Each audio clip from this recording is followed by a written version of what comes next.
Isa. Tara na. Bigat. Bigat ang malita ko.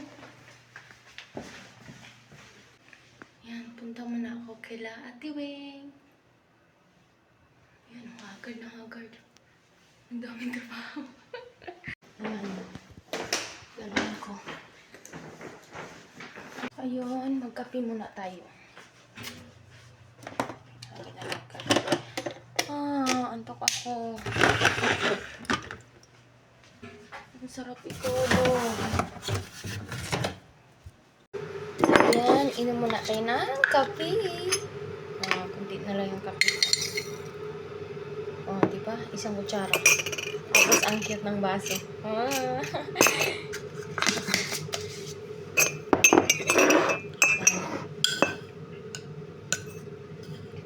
Kasi antok talaga ako. Wala pa matulog. Tapos, lagyan natin ng mainit na tubig. Yan. Tapos, konting gatas.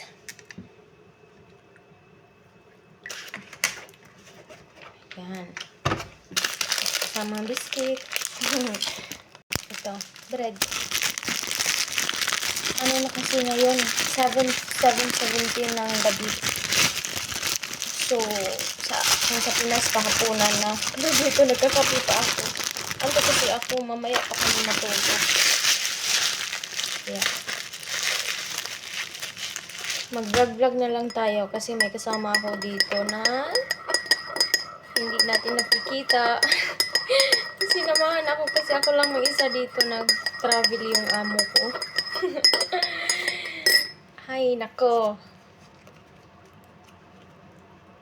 Diba? Pero parang mabait naman to siya. Kasi hindi naman siya nag-ano sa akin. Hindi naman niya ako tinatakot.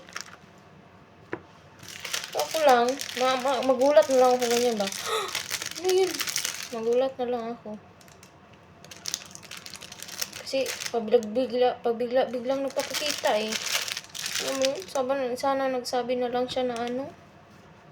Magpapakita ako. Kumusta ka? Diba? Kasi tayo lang isa. Ayan.